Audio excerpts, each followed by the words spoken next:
Welcome back to Arts in Arlington. I'm Nicholas Henry. And I'm Muhammad Abdo. On this month's episode, we'll be reviewing Boogie's new debut album, Everything's for Sale, and interviewing AHS art teacher, Miss Anderson.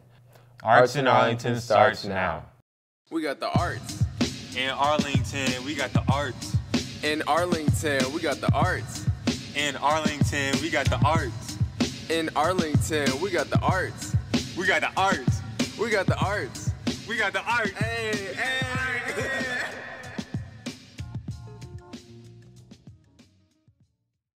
And now for our review of Boogie's new album, Everything's for Sale. Hey, Arts in Arlington. This is our review segment for Boogie's new album, Everything is for Sale. And, Including the album. Including the The album. album's for sale too. Thoughts first. General, and then we'll go track by track. In general, all right.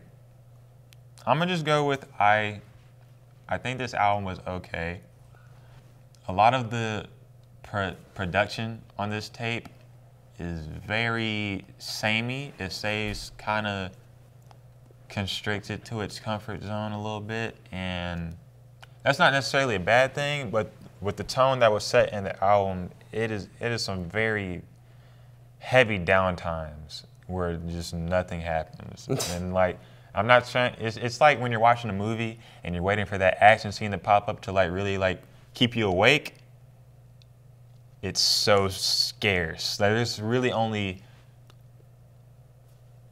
3 songs off of the whole album that really have that like pop factor. Yeah. Yeah, and like no other song has that, and aside from those 3, and like it's really just, it's very too mellow, and I don't think he's that type of like rapper or just artist in general that can pull off such a long album and have that production be. A lot of stuff sounds the same too. Like the instrumentals did not differentiate that much. Everything was like a little too consistent. I don't know if I can say that, but like, not necessarily saying that that's a bad thing. If that's the mood he was going for, then I guess he did a good job. But there can be some times where you can get bored from listening to this, because the first time I did, I fell asleep. I'm not gonna lie. There's no like disrespect or shade or anything. I'm just saying, like, it just dragged, and I was sometimes I just like to listen to how it sounds before I like get deep into the lyrical content, because I will say the lyrical content in this tape saved it. As far as rapping wise and just writing, this is easily some of the best like lyricism that I've ever heard from Boogie. There's so like many lines in this tape, especially from 2 standout tracks, which is LOL Shake My Head interlude and the Whose Fault, featuring Christian Scott Atunde Adjua. I probably butchered that. I butchered that. I'm just gonna say I did. And it was like some really heavy lyrical content.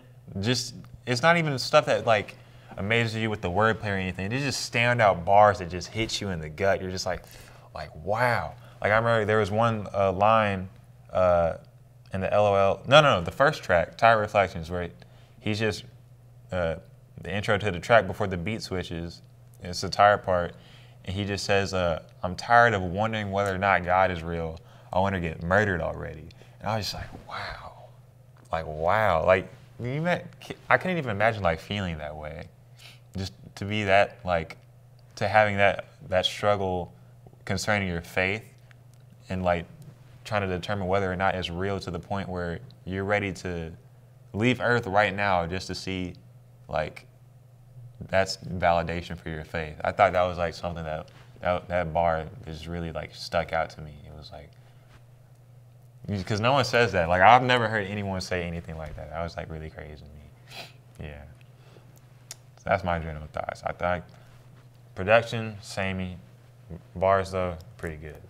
I agree. And I think not only was the production very similar, I also feel like he felt like he had a lot of variety because of the fact that he would have maybe one hard or impactful song, and then he would go to a chill song where he would like sing on it, and then he would have another like hard rap song, then like a chill song where he rapped, and then a hard song, then a chill song where he sang.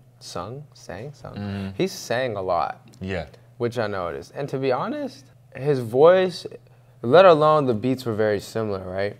But it was also his voice, his kind of like lack of variety within his own capabilities where his vocals stand. Right. Because he can rap well, but he raps the same or sings the same on everything. Right. And I can see that. because of that, it doesn't matter if you have a big variety of sounds, if your voice sounds the same on every single track, you can easily pull that off in a much shorter project. Right. But when it's lengthy, it's just like and you're there's pressing. so many tracks just like that. It's basically like you're just pressing copy paste. Because when I was listening to it, different songs would come up, and I'd be like, pretty sure I just heard that, but I didn't. Yeah. And the lyricism was really good, but I think I lost appreciation for the lyricism because I was too focused on the sound, and then I wasn't even able to tell when like the songs really switched. Yeah. And there are some times where that's a good thing. Like if you just have really good transitions from song to song, that's one thing. But if the songs sound the same, that's another thing. So my top 3 were Time. Time was one of the chill songs on the album. It was the very last track. Yep. And of all the chill songs, that one kind of stood out to me the most. And then Self-Destruction, I think it's just because I heard it early because it was released as a single before it actually came out. I like that. But like, I think that one was the most standout hard song.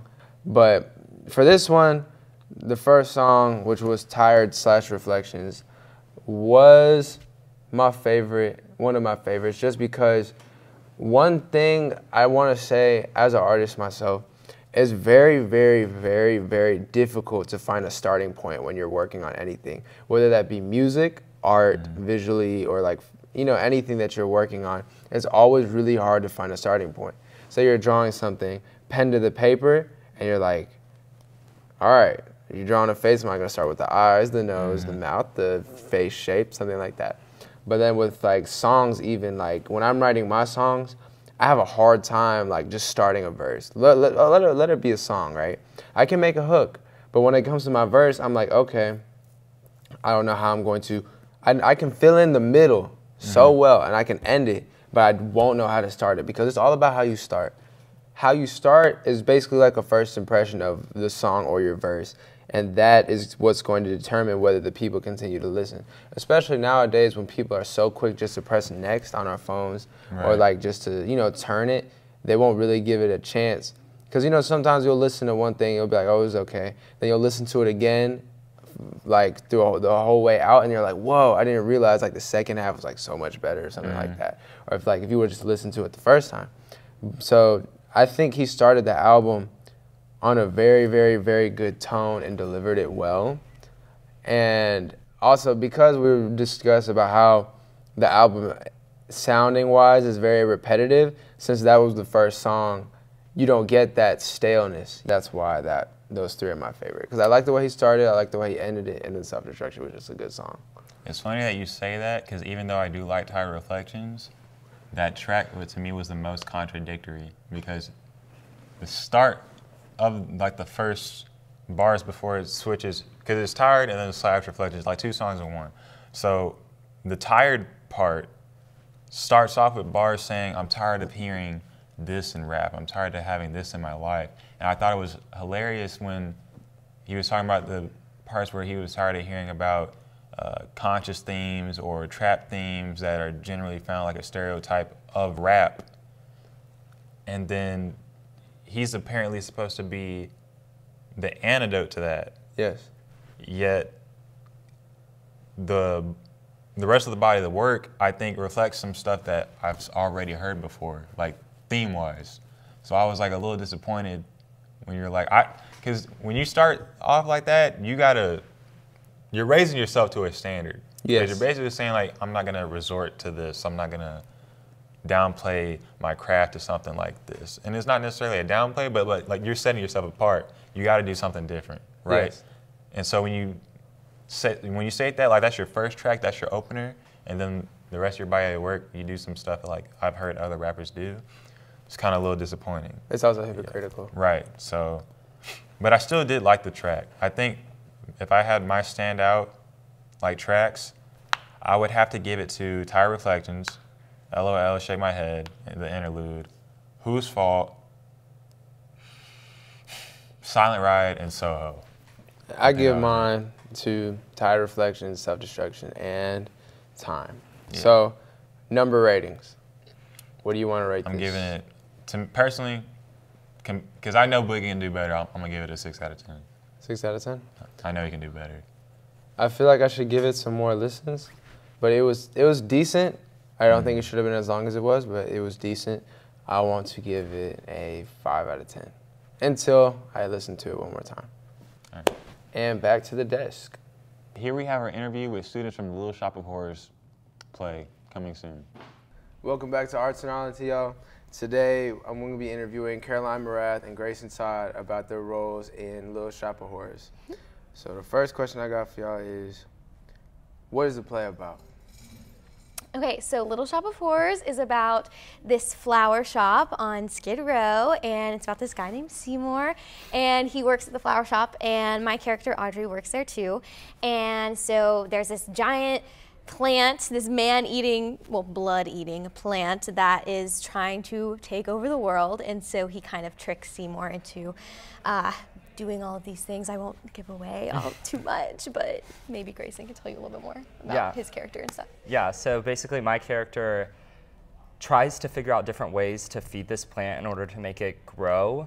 So doing different things such as maybe killing people or other characters in the show, and he tries to do it because the plant makes him famous because he was a no one. So he was trying to build himself up, so this was his way of doing it. So that was his only option. So he did it, and you would have to come to the show to see what happens.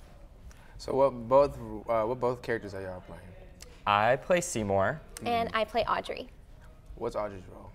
Audrey is the female lead in the show, and she's a coworker of Seymour, and she's also she's kind of his love interest, but it's also like a weird dynamic because she has a boyfriend who's like this crazy dentist, and she goes through a lot in the show, and you gotta come to find out to see what happens to Audrey because it's very shocking and surprising. But yeah, she's just there. She's fun and quirky, but she's also been through a lot, and she has like really deep emotional, characteristics about her that I'm really like looking forward to playing into when I get to do the role in the show. So yeah. So were those the two characters that you guys originally like wanted to play, or did you audition and then got a different role? So I did audition for Audrey. Yeah, I auditioned for the dentist and Seymour, mainly wanted to play Seymour, but I was like, I think the dentist would be fun. I think it'd be a different type of role for me to play, so I was like, I would take it if I had to. This may be like a giveaway, and if it is, you don't have to answer it, but how are y'all gonna make the plant work? I mean, I think we can tell. I think we can. I mean, it's not a digital type thing, it's like actually humans moving the plant, so like, but the plant grows throughout the show. So it starts with a little tiny puppet that's someone's hand, and then there's a section where like I technically am the plant, so like I'm moving it, and then there's like a section when it grows bigger and bigger and bigger, and then eventually two people have to like do the plant. They have to swap out because it's just so big and so heavy that they have to swap out times, or else like they will literally be so tired. Yeah, it's like it's huge. It's huge. So The it's like a final prop. plant takes up like It takes 75% of the set. Yeah. So it's giant. But It's yeah, huge. it starts out as a prop, but then it pretty much becomes a set piece Yeah. by the end of the show. So like the whole time it's kind of like a ventriloquist like Yeah. job. Yeah, and pretty also much. like there's a girl, Kaya Williams, who plays the plant voice, but she's not actually like in the plant moving it. She's just off stage saying the lines with the microphone. So like the people in the plant kind of have to know the lines too because they're the ones like having to move the plant like while she's talking. So like they're moving it while she's saying the lines and singing and stuff. Gotcha. So then what else are you guys doing aside from like to contribute towards the play other than just your roles? Like whether that be like helping set up the stage or like you said, you're also moving the plant and such like that. So what else are you guys doing? Yeah, so we both are contributors to tech. So like on Tuesday nights or Saturdays, we'll all have tech nights and tech days where we'll spend time just working on the technical aspects of the show. So like the set and the props and the costumes and the lights and all of that. And so I'm big into like painting. I love to paint sets. And sometimes I help with costume work, like sewing and stitching and all that kind of stuff. And Grayson does other things. Yeah, I've been helping a lot with the set of the show. kind of been under Miss Marnie as our adult technical director, and I've kind of been helping alongside her with a lot of the building of the set and the designing of the set, and it's been a process. It's a very huge set, and it's a lot to accomplish, but I mean, we have a rotating shop, and it's pretty awesome. Yeah, so. it's so cool. You're definitely going to want to come check it out. And that's one of the things I love about Arlington is that we really believe here that you're not just an actor. You're not just a lighting designer. You need to like be everything and be knowledgeable in all aspects of theater, because that's going to make you such a versatile performer and a better person to work with in your professional career. So what are you guys most excited about the show once you guys get started? Oh my, that is such a hard question.